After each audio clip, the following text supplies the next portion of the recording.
Two things before we get started today. Ladies, I am incredibly empathetic to your plight when you decide to cut your hair a little shorter. The reason I'm wearing a hat is because today I had to get my hair cut, and here's why.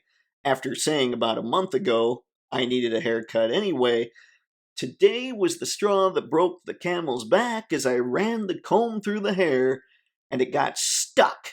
My hair was actually ratty. One time I pulled too hard, some hair came out, I was like, nope, screw this, called the barber, got right in today. That was one time.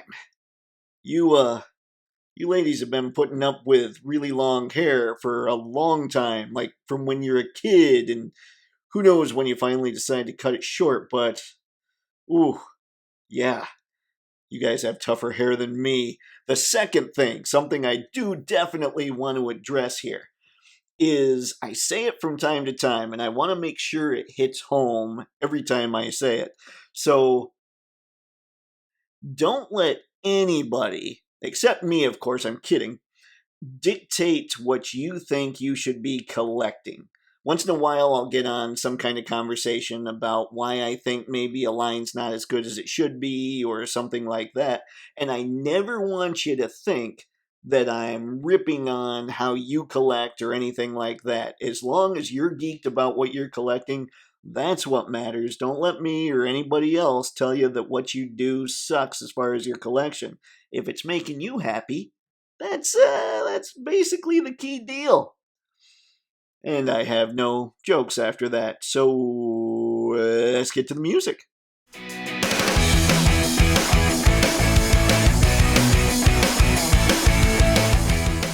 Well, hello there, everybody. I'm Photo Dave. This is Toypixx, and you're watching Toy Photography News for Saturday, April 22nd, 2023. Now, what is Toy Photography News, you ask? Toy Photography News is when I look at the past week's fully revealed action figures and assign each one a photo score based on what I saw, and there's 7 criteria. The first is sculpt, the second is paint, the third is whether or not they came with an extra head or heads, the fourth is whether or not they came with extra hands, the fifth is whether or not they came with accessories, the sixth is articulation, and the seventh is natural movement, as in when they turn at the waist or bend at the waist, is there some kind of weird cut left, or do their elbows and knees bend more than 90 degrees? Those kinds of things are what I'm talking about when it comes to the natural movement. Now, as always, I'll be sure to have product links in the video description below for everything I talk about. Those are affiliate links, which means if you click on those and you buy anything on the website, I get a cut, and I certainly appreciate it. Yes, friends, that means that if you click on an Amazon link and you buy a plunger, I get a cut of that plunger. Okay, I get a cut of the money from the sale of the plunger. You can keep the whole thing. Anyway, with all that said, it's time to get to the meat and potatoes of Toy Photography News. Kicking it off with Marvel Legends, here's the Green Goblin from the Green Goblin and Mary Jane 2-pack from the Spider-Man animated series, and he's just a repaint, so let's jump to the photo score. He gets nothing for sculpt, he gets nothing for paint because there's very little paint on the figure itself. He does have the extra head, the Norman head. There are no extra hands, he does have accessories, he does have articulation, but because it's a waist cut, he has no natural movement, giving him a photo score of 3 out of 7. And marching on over to the second half of that 2-pack, we have Mary Jane, who, well, looks like a plain Jane pretty much. There's not much going on here, so let's just jump to the photo score again. This does look like it's a new sculpt, so she gets a point for that. There's almost no paint. It looks like aside from her face, the only paint is actually like the cuffs of her sweater sleeve. There are no extra heads, there's no extra hands, there's no accessories. She does have articulation, but because it's single jointed elbows and I can't really see what's going on at the waist, she has no natural movement, giving her a photo score of 2 out of 7. And finally, we have the figure everyone loved to hate this past week, the Super Adaptoid. Now, I'm going to say, just for me personally, I think it's actually good reuse. It's the lack of stuff to come with him that makes it so it seems just off to me. It's not the price is funky, it's that he feels incomplete. So let's jump to the photo score. He gets no point for sculpt. He does get a point for paint. There are no extra heads, no extra hands. He clearly has accessories. He's got articulation, but it's not natural because, again, waist cut. So he gets nothing for natural movement and a total photo score of 3 out of 7. And now we're jumping over to the Amazing Yamaguchi Moon Knight. And I believe this is the first time we've seen full solicitation pics, and he is remarkable looking. I don't know what all to say about it. I don't have any Amazing Yamaguchi figures myself, but if I weren't waiting for a ton of Mafex pre-orders to get fulfilled, I'd be really tempted by this guy, and I might still get him sometime in the future, because he looks good. And Moon Knight covered in armor, and he's still got like the regular hooded head going on with the cape. I just think it's a good combination. But none of that matters. What matters is the photo score. So let's get to that. He has a wonderful sculpt. He gets a point for that, a point for paint. He does have extra face plates and all that, giving him a different look on his head, so I'm giving him a point for extra heads. He's got extra hands. He clearly has accessories. He clearly has articulation because, again, Amazing Yamaguchi and natural movement, giving Moon Knight a photo score of 7 out of 7.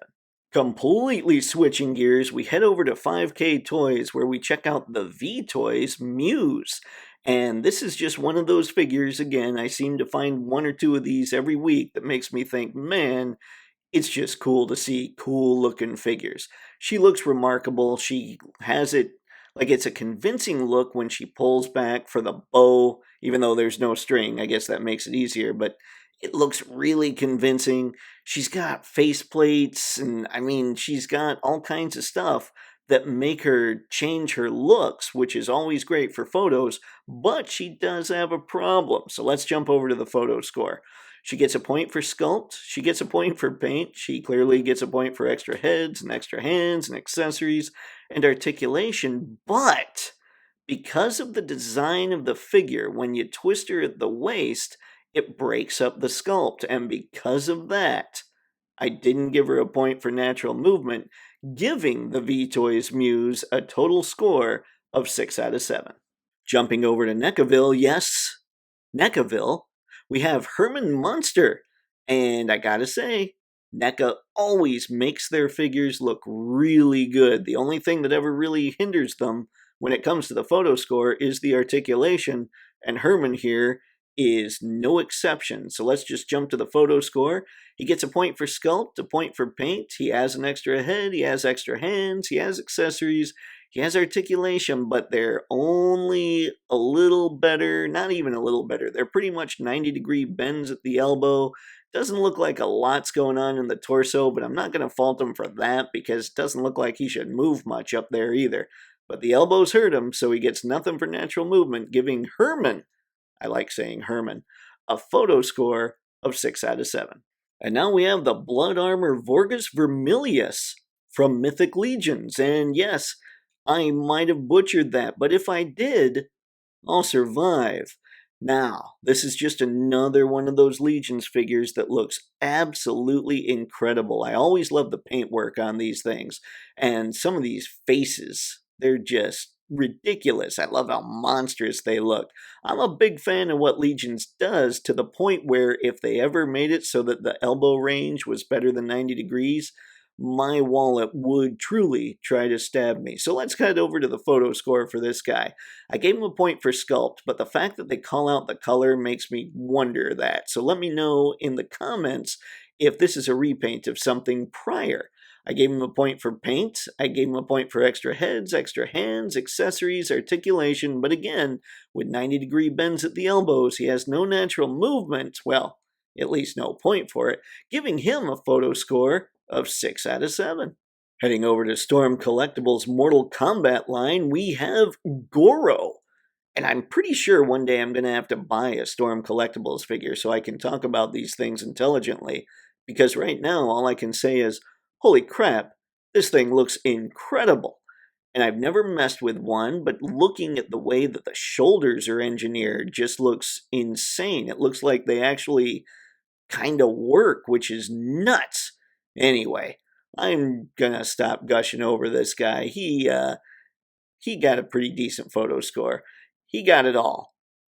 The photo score for Goro is 7 out of 7, because I don't know what else to say. It's just incredible work, and yeah, gonna have to pick one of these things up one of these days.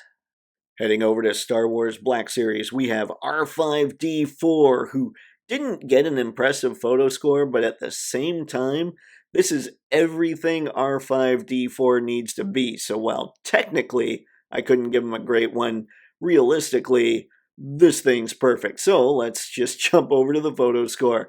Now, he's mostly a repaint of R2D2, so I didn't give him a point for sculpt. He's got a point for paint. He clearly doesn't need or have extra heads or hands. He's got accessories. He's got the perfect droid articulation, which I gave him natural movement because he moves like he should. So R5D4 gets a total photo score of 4 out of 7, but realistically, I will be getting this guy if I'm ever able to branch out into kind of secondary and tertiary characters in my Star Wars collection. Now, we jump over to Power Rangers land because, let's be honest, they had a pretty serious showing. This is the RPM Yellow Ranger, and she looks good. There's something about the Power Rangers figures that I always like, even though some things are just a little messed up because of the articulation scheme. I'm telling you, the recessed ball at the waist and the dumbbell joint at the diaphragm is perfect articulation, and it would solve all my problems I have with this line. But let's get into RPM Yellow here. Checking out her photo score, I gave her a point for sculpt because I think those bands across like her torso, those are sculpted in, and I think they're new, but let me know in the comments if I'm wrong. She gets a point for paint. She clearly has extra head, extra hands. She has plenty of accessories. She has articulation, but because there is design work on her lower torso, when you twist her upper torso, it breaks the sculpt, giving her nothing in natural movement and a photo score of 6 out of 7. Now, we're jumping over to the Lightspeed Blue Ranger, and honestly, I think Hasbro does a really good job when it comes to the design work on their Power Rangers figures.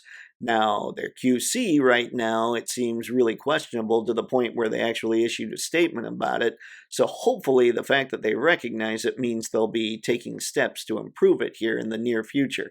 But that's digressing. Let's go to the photo score for old Lightspeed here. He doesn't get a point for sculpt because I'm reasonably confident this is a repaint. He does have paint on him, so I'm going to give him a point for that. He has an extra head, he has extra hands, he has accessories, he has articulation, but again, because of the way that the articulation is engineered, when you twist his upper torso, it's going to break up the design, so he doesn't get anything for natural movement, giving this Power Ranger a photo score of 5 out of 7. And now we're looking at the Turbo Red Ranger, and I have pretty much the exact same things to say about this thing that I have the previous two. Looks great. They do a good job. So let's just hop over to the photo score. He gets no point for sculpt. Again, fairly confident this is a repaint. He does have plenty of paint on him, so he gets a point for that. He has an extra head. He has extra hands. He has accessories. He has articulation. But again, because of that twist at the upper diaphragm joint, he's going to break up the design work, so nothing on natural movement, so he gets a photo score of 5 out of 7. Showing they can sculpt some pretty impressive monsters here, we have the Minotaur from the Power Rangers Lightning Collection. This guy looks really good. I do like their monsters. I do wish there was a little more paint given to them. This one has some, but it almost looks too clean. Like, it could really benefit from a wash, I think. But I gave him a point for it anyway. So let's jump over to the photo score for the Minotaur here. He gets a point for sculpt. He gets a point for paint. There are no extra heads. He does have extra hands. He has accessories. He has the articulation. But again, when you twist him at the diaphragm joint, it breaks up the sculpt, giving him nothing on natural movement and a photo score of 5 out of 7. And now, taking it to the Mighty Morphin Power Rangers proper, we have the remastered Green Ranger, and I'm going to say it, this is the subline that I totally kind of want to collect from Power Rangers because they're showing these guys all the love. In that video I did where I was thanking some of the things that Hasbro's been doing, one of them was this remastered line because I think they're great, bar none. I wasn't a fan of Power Rangers growing up, but I recognize their place in pop culture, and I really dig these things. So anyway, let's head over to the photo score for Green here. He gets nothing for sculpt because he's just a repaint of blue, but he does get points for paint, for extra head, for extra hands, for accessories, for articulation, and because there's no design work on his lower torso, the way that he moves gives him the look of natural movement. So he gets a photo score of 6 out of 7. And now we're looking at the Pink Ranger from the Remastered series, and another one that just looks great. I really like the head sculpt of the actress that played her way back when. I think that looks pretty good. And she's pretty much got the same photo score as the last one, except this one was a repaint of the Yellow Ranger. So no point for sculpt, but she gets a point for paint, for extra head, for extra hands, for accessories, for articulation, and again, no design work in the lower torso, meaning that when you twist her at the diaphragm joint, she still looks like she's got natural movement going on, which gives her a photo score of 6 out of 7.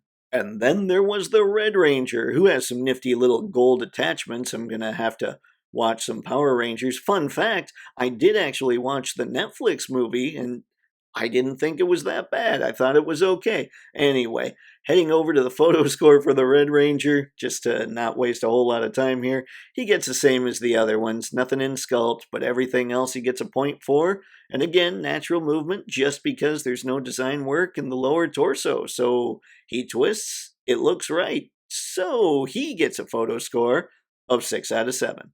And now we have Rita Repulsa, and I'm gonna say it, folks. This is the figure that I am the most impressed with when it comes to the remastered subline for the Power Rangers this year. I am blown away that they went the extra mile to give her those faceplates. The interchangeable expressions are going to be so good for photos, and even if I can't load up on the remastered series, I will end up getting Rita. Now, that's not to say I won't. I would rather be able to load up on remastered, but even if I don't load up, Rita will be mine. Extra faceplates, extra hands. She's just evil, diabolical. She just looks right. I'm a big fan. I think they knocked this one out of the park, but she is a repaint. So going to the photo score, she gets nothing for sculpt. At least I think she's a repaint. Bust me in the comments if I'm wrong. So she does get a point for paint, for extra head, for because of the faceplates, for extra hands, for accessories, for articulation, and because of everything going on with the overlay, you can't really tell if she doesn't have great articulation at the lower torso, so she gets a point for natural movement, giving Rita a 6 out of 7. And that, ladies and gentlemen, is that for this week's episode of Toy Photography News. Now, do me a favor and comment below and let me know, are you picking any of these things up? Are you skipping them? Was I a little harsh on photo scores, or did I miss talking about a figure that you saw revealed that, well, frankly, you want me to talk about? Let me know in the comments, just because I want to make sure that I'm making these videos better as I go forward for all of you. And speaking of, thank you very much for taking the time to check out this video. I certainly appreciate it. I know how valuable all our time is. The fact that you chose to spend some of it with me, you guys are pretty awesome. Now, until next time, have fun and happy snapping. See ya.